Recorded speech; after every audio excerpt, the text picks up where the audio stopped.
Tottenham Hotspur are interested in signing Dominic Solanke from Bournemouth, and in this video we're going to be discussing why that's a pretty genius move and why Dominic Solanke is just the player that Tottenham need.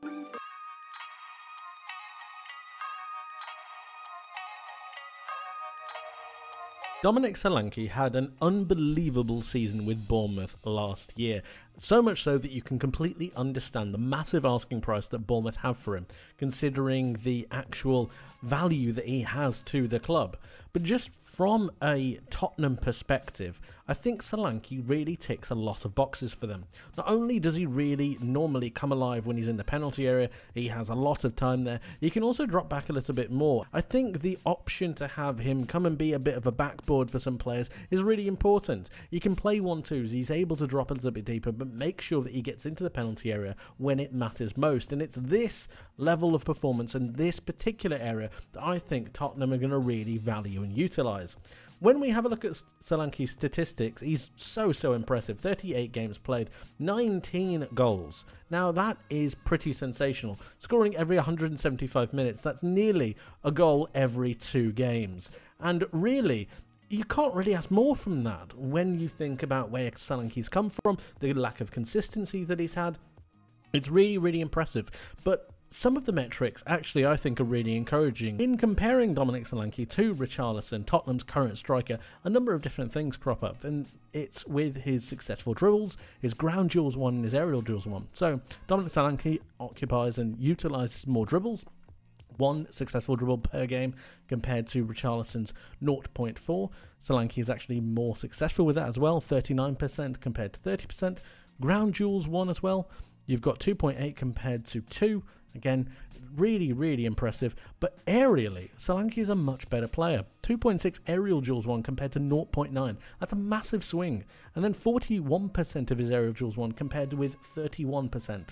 It's just a massive difference. Solanke is just so much better in the air. And it's through some of those metrics that I think Tottenham are willing to look at. Not only can he really start to be part of that build-up, but he's also able to get himself into the box. And he's proven that he can be clinical. And it's actually the underlying metrics that I think is the main reason Tottenham want him. And it's these underlying metrics that I'm talking about. These are the real reason, I believe, that Tottenham really want Dominic Solanke, and they see him as the future striker that they can really build their side around. So we know about the 19 goals, but it's some of the underlying stats that I think make a lot of difference.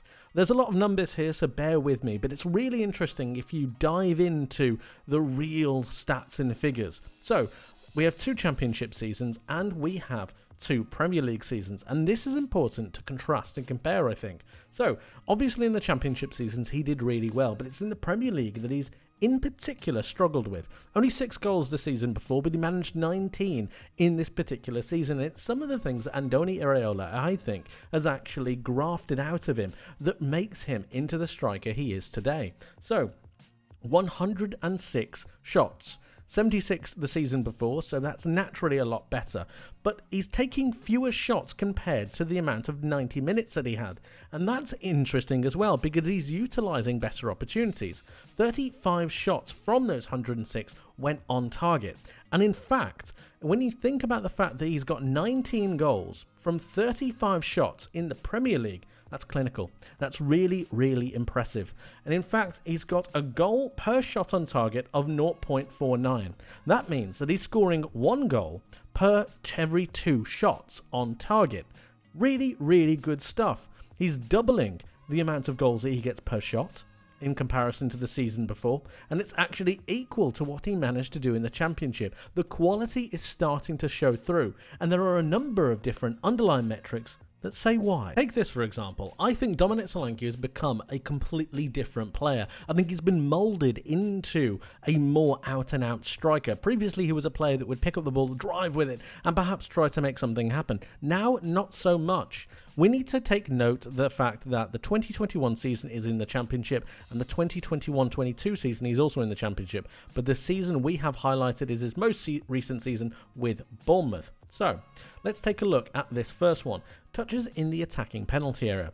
Only 1 time has he ever had more touches in the attacking penalty area, and that was in the season they had with Bournemouth in the Championship. The second highest amount of touches in the attacking penalty area from the Premier League was actually 159. A massive, massive difference. So we can also take a look at this. Take-ons. Attempted take-ons. He's taking the ball and driving with it a lot less. Here are the 3 seasons above, and of course the 2 seasons in the Championship are above this, and also a season in the Premier League. But he's utilising the football with his feet and driving with it a whole lot less, getting himself into the penalty area a whole lot more. And these are the tendencies that I think Tottenham will have looked at and thought, yes, we like that. We like the fact that he's getting himself into the box. We like the fact that he's not trying to do everything himself. And then we got progressive carries. He's carrying the ball a lot less. He's progressing the ball a lot less.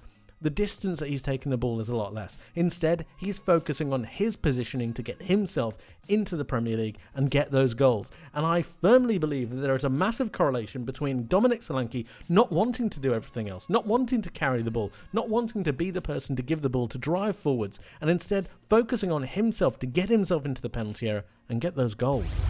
And now he really does get those goals. These are images from his game against Nottingham Forest where he scored 3 goals. The first one I want to take a look at because we're going to see the ball getting crossed in, and it's actually his aerial ability that I want to really focus on. So here he is about to try to get on the end of something. He's moving, he's aware. He's actually managed to lose his marker somewhat, and it's through that allows him to get a jump on him before the actual Nottingham Forest defender is able to get a challenge in, and he gets a brilliant header towards the back post. He's very good aerially, he's very good at making sure that he can make contact first, and he manages to get a goal there.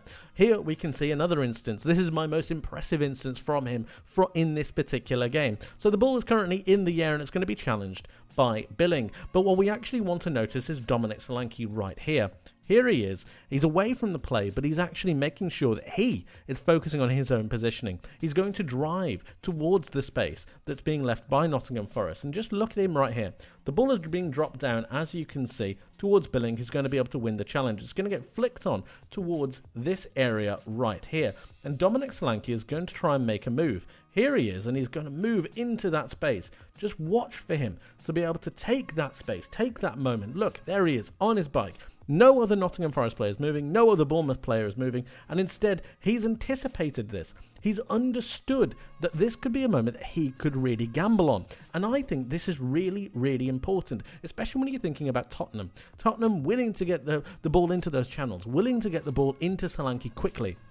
And it's through this real quickness of thinking that I think gets him this goal, a poacher's goal, a finisher's goal, somebody who has really revitalized the way that he plays and goes forwards, and he gets his rewards for being brave, for gambling on that moment. Finally, let's take a look at one more, again aerially, his presence. When we think of this cross into the box here, I can think of a Pedro Porro doing that, I can think of a winger doing that, the deep cross into the box when Tottenham can't break a team down. And then you're asking Dominic Solanke, can you get your head in it? You bet he can. He manages to get his head on it, and it's a fantastic header towards the top right hand corner. He's there in a moment, he's the only player jumping, he's strong, he's powerful, he's good with the ball, and he's also very good aerially. Really impressive, really good stuff, and like I said, it manages to find the top right hand corner. Dominic Solanke is a proper player, and I believe that he could really make the difference for Tottenham next season if they were to sign him. It's going to cost a pretty penny, but I think he's worth it. And there you have it, guys. That is why I believe Tottenham Hotspur want to sign Dominic Solanke this season, and why I think he would be a fantastic fit. But of course, let me know your thoughts in the comment section below. Tottenham fans, how are you feeling about this potential signing, and would you take him at your club? Let me know your thoughts in the comment section below. Thank you ever so much for watching, guys. I hope you enjoyed, hope you learned something new, and I hope to see you in the next one. But until then, my friends, take care.